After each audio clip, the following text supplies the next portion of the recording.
Hello, everyone, and welcome back to It's Okay Not to Be Fabulous Every Day. It's season number 2. I'm Cyrus Webb, joined by my lovely co host, Dalsimer, who's the author of the book you all see here. I want to welcome you guys tuning in on Facebook, LinkedIn, YouTube, X, and on Instagram. Going to bring in our friends over on Amazon Live so we can get into the kickoff of season 2. You guys know I was with you guys last week in Los Angeles as we were kind of talking about what was coming. Well, now it is here, and we're so excited about it.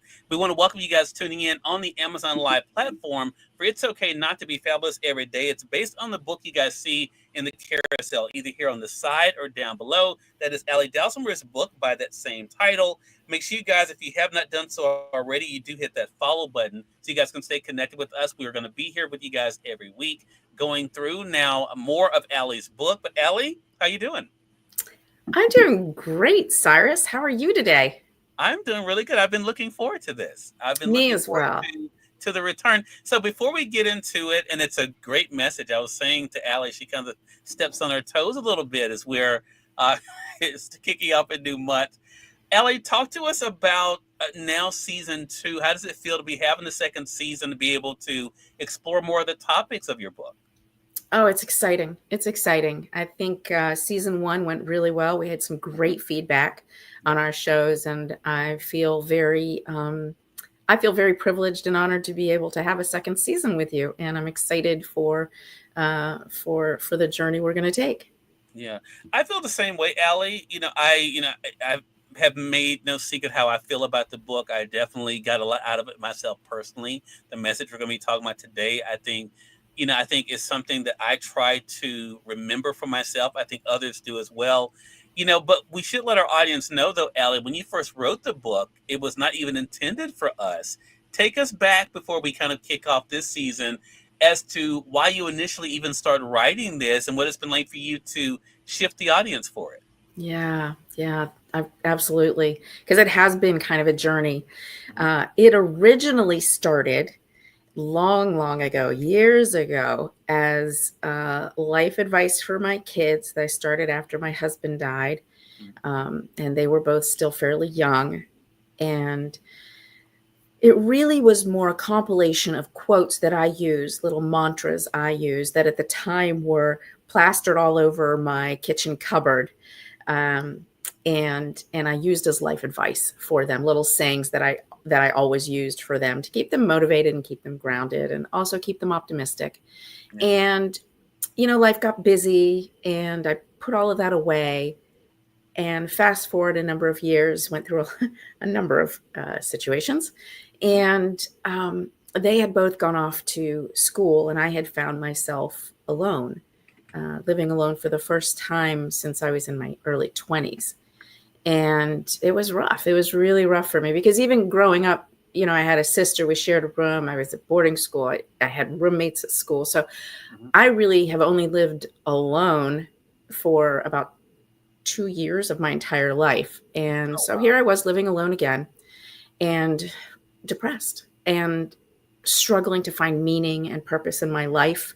My business had failed with a pandemic. I'd lost my long-term career. My mother had recently passed. I'd run for office and that campaign ended. And I ended up deciding, you know what, I can revisit this life advice for my kids. Mm. They're launching into the world and it's great timing. And so I pulled it out and started going through it and realized a lot of the quotes needed context. So I provided personal examples or stories I knew to try and provide context for these quotes because the book is organized in terms of some sort of quote and then a personal story that goes with it. And as I went through writing it, I found myself healing, listening to my own advice, and really, really becoming more um, whole, I guess is the right word. So I finished it and I sent it to the kids, and I thought, it's going to help them as well. It's going to help them heal. It's going to help them launch into the world as successful young adults. And I sent it to them. They ended up sharing it with some of their kids and encouraged me to publish it. And of course, my first reaction was, no, I don't think so. But I ended up sending it to the ladies in my book club and a few close friends, and I got universal encouragement, which might have just been them being nice, but I ended up publishing it, and fast forward to this moment, here we are. And the entire journey has been remarkable and transformative for me personally, and and hopefully it's helping people. Yeah. Well, I think it is. There's proof that there is. I mean, there's some great quotes from people on the back of the book, inside the new edition of the book, Ellie. And I think I'm being one of those people who definitely found value in it. But it really does go to show how that we can have something planned going one way, and how it can have a much bigger impact than we could have ever imagined. I want to begin though with something I never really spent time talking about. And I think for you, and hearing you say it this time, that's why I tell people I love to really listen to people. As you mentioned, you sent it to your children, and then they not only appreciated it, they took another step to share it with others. What was that, knowing what your children mean to you? What was that like for you, Allie, to think about that? Not only did it mean something to them, but meant enough to them that they wanted other people to experience what their mother had written.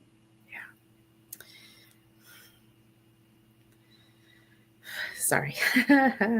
That's a little emotional. I really hadn't thought about that for a long time. It was very powerful and very moving.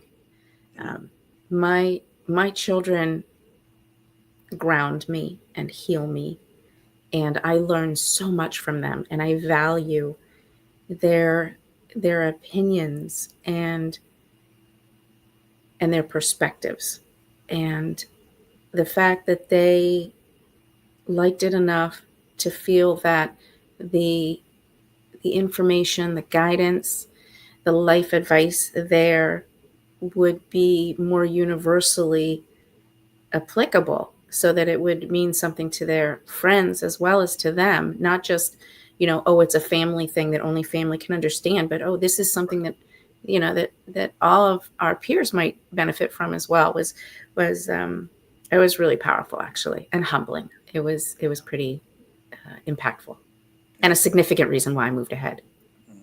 I wasn't trying to get to you there, but I just thought about it when to hear you say it that time. It was like, well, that's, I mean, it's one thing for something to touch us, but we know it really matters when someone feels like, look at what so and so did. And in that case, them saying, look at what my mom wrote. I can only imagine what that was like for you, knowing how you feel about them. So I just wanted, our audience to kind of experience that. So that brings us into into today's message. Sorry, Ellie. All good. All good. Message, because as you mentioned, just so for those who may be just joining us, as I tell people often happens, no matter how long I've been doing anything, there may be new people who are just discovering us. So as you heard Allie mention, there's a quote that will be at the beginning of each one of our discussions, and then we have almost like a commentary from her. So we're going to start now season 2 on page 41, and Allie, I'm going to turn it over to you. All right. Here we go. Hard work beats talent when talent doesn't work hard. Tim Noakey.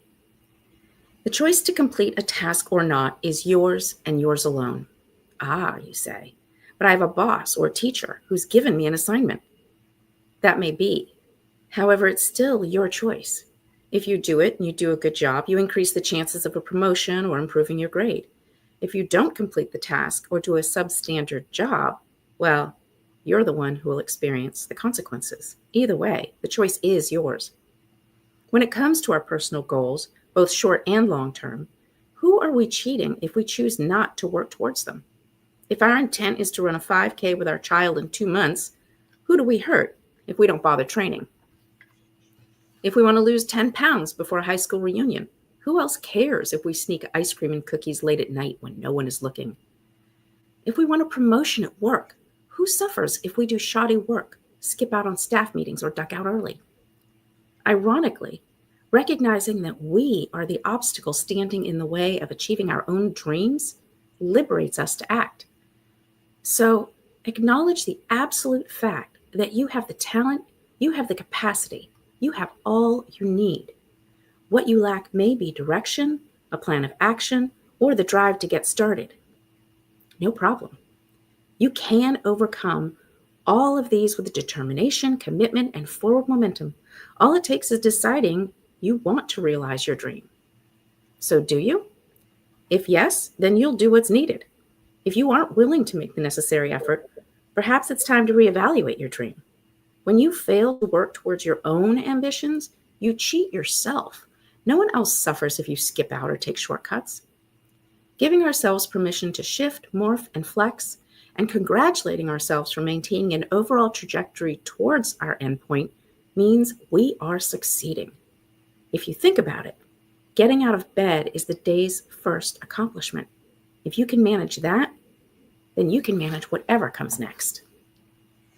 All right, this is a really powerful one, Allie, because I think there's so many great things here. Victoria, hello to you over there on IG. Glad you could join us. I see you guys over there on YouTube as well. I appreciate the hearts. If you guys have any questions or comments, make sure you guys do put those in the chat too.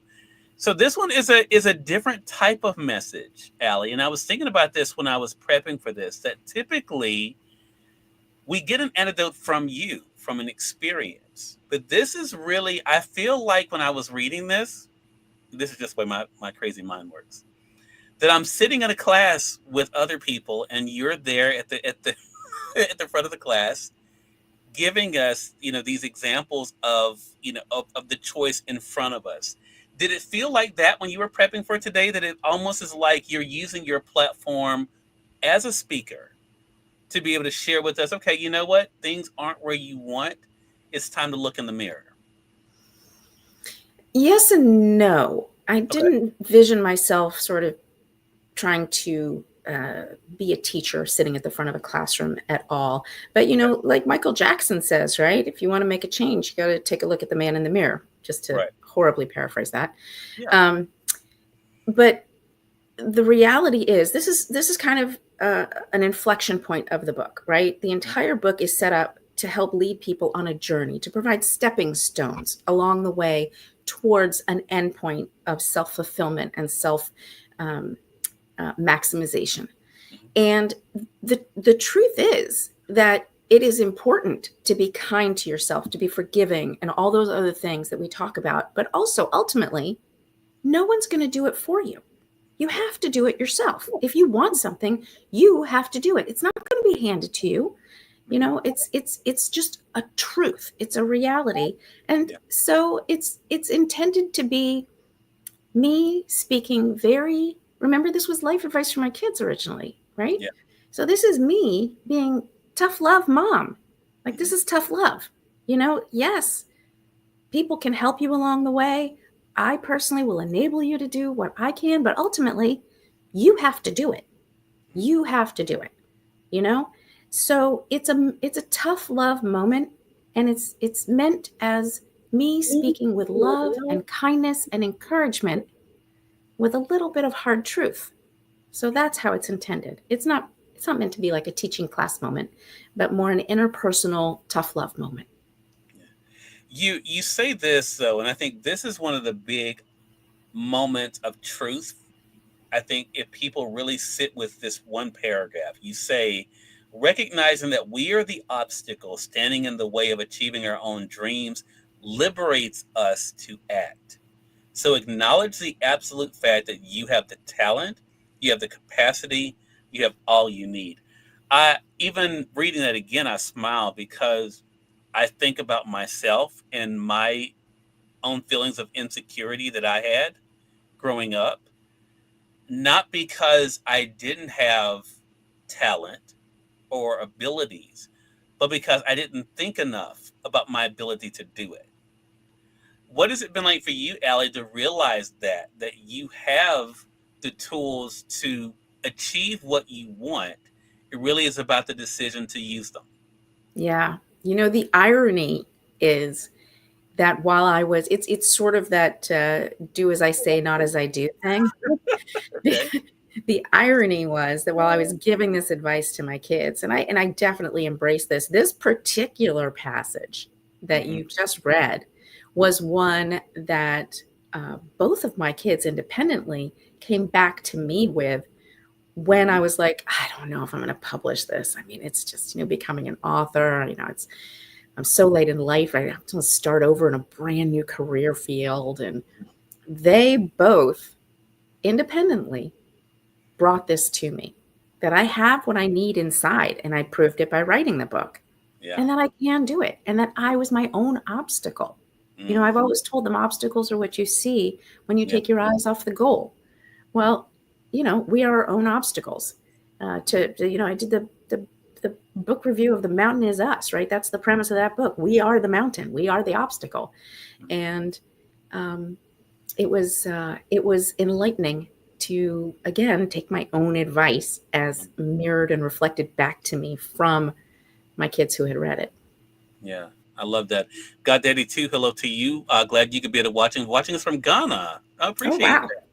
Thank you so much for tuning in over there on IG. Let me reset real quick, Allie, for those who are just tuning. I just noticed the time. You all are watching It's Okay Not to Be Fabulous Every Day, Season 2, the kickoff with Allie Dalsimer, the award-winning author of the book that we're discussing. The message we're discussing today is on page 41. If you have the print edition, hard work beats talent when talent doesn't work hard. And if you guys joining us on the Amazon side, you all see you can get it there in print, the Kindle edition, as well as the audio book as well. The other passage that I thought was really interesting, and this goes to something you told us about in the beginning of the book, Allie, and that is this, and I love this: giving ourselves permission to shift, morph, and flex, and congratulating ourselves for maintaining an overall trajectory towards our endpoint means we are succeeding. If you think about it, getting out of bed is the day's first accomplishment. And when you were reading that earlier, I thought about the days you talked about in the book, that sometimes it was just getting out of bed, playing with the cat, going to the mailbox, those little things.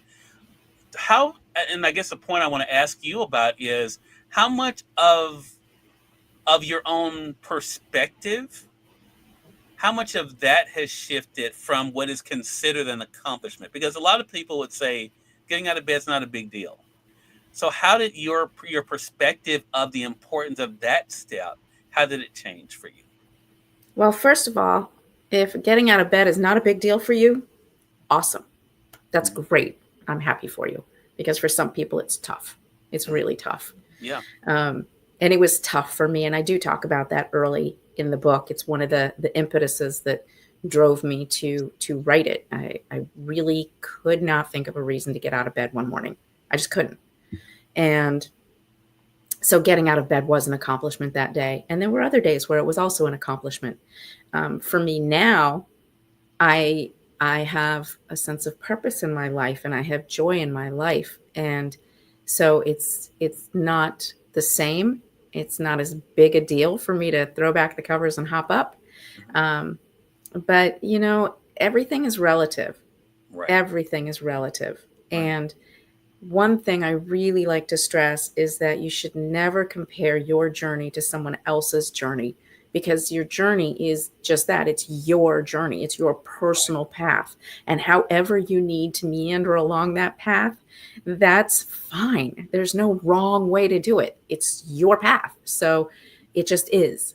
And um, so I think getting out of bed can be a metaphor for any task that a Mhm. person is finding challenging in a given moment. And knowing that you can accomplish that, then you can do whatever you need to do.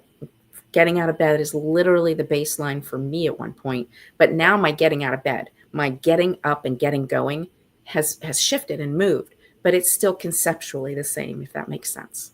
No, it does. It does. And I think too, it again, reading this, and again, it's, to me, it's part of the connection of this whole book, Allie. It just again shows it's all about perspective. Because like you said, if for some people that's not doesn't seem like a big deal, that's fine. That part of it may not fit you. But that's today, right? Who knows what tomorrow could bring for them? And that could be the only thing that they're able to do, right? And I think that's the other thing about this book too, is that what may not fit you today could very well fit you tomorrow. Yeah. And that's what makes this book, I think, so timely. So what is your hope then, Allie, when people hear this message about talent being good, but doing the work is better. I hope that everyone will recognize that if they take some time to center and think about what they truly want to achieve in life, who they want to be as a person, they need to know, really know, internalize that they already have everything they need inside. Each of us has what we need inside of us already. I genuinely believe that. And if you know that the potential is there, Mhm. then it's just then it's just a matter of figuring it out, Yeah. right? Then it's just, what are the steps? How do you go about it? What is the process? Like, what do you do? But it's achievable. It's achievable. You just have to, make your plan or take your steps or whatever those next phases are. Mhm. But I would hope people would take from this message is do it. Just, you know, Yeah. just get out of your own way. Like you were talking about earlier, you didn't have the confidence you needed originally to do what you are doing now. You Right. told yourself you can't. And there's two kinds of people in the world, right? There's the people who are like the I can people. I can unless you tell me not to. And the Right. people who are the I can't. I can't unless you tell me I can. I Mhm. am all about, you know what? Shift your perspective and become an I can person. Unless someone specifically says you cannot do this, then you can do it. And even if they do say you can't do it, I would say, why not? Like, Yeah. question, why not? Why can't I do it? Right. Maybe there's some real reasons. I can never be a 6 foot tall blonde woman. Okay. Right. I will never be that. I accept that. But there are so many things that I can do and can be. And so I would encourage everybody to really, look at that chapter and look at these passages and embrace these words, filter it through your own lens and realize that you can, you will, and you must if you want to be happy in life. Love that. Great message. Again, everyone, Ali Dalsimer's book is It's Okay Not to Be Fabulous Every Day. We're kicking off season 2 and we're doing it in a big way. Again, reminding you about, that old saying goes to another old saying, actions speak louder than words. So it's one thing to say what you want. It's another thing to put forth the effort to make it happen. So again, you all can get your book here on Amazon. Ali, let them know how to stay connected with you and also how to be able to sign up for the newsletter. Yeah, absolutely. Thanks so much. The best way to connect with me is probably through Instagram. You can find me under my name, Ali Dalsimer. To sign up for the newsletter, go to alidalsimer.com/newsletter. And I would encourage you to do both. Follow me and sign up because I have an exciting new project that I'm going to be announcing in a couple weeks. And it's Mhm. going to be very cool. And I think a lot of people are going to be super interested in it. There you go. So make sure you guys are doing that. Allie, great kickoff to season 2. Excited about this. Looking forward to next week. Me as well. Thank you, Cyrus. More than welcome. We And thank your thanks to audience. I'm sorry. Go ahead. Go ahead, Allie. I was just going to say, and thanks to everybody for tuning in. I really appreciate it. There you go. I was gonna ditto that too. Until next time, you all make it a great one. Ellie and I will see you all soon. Take care.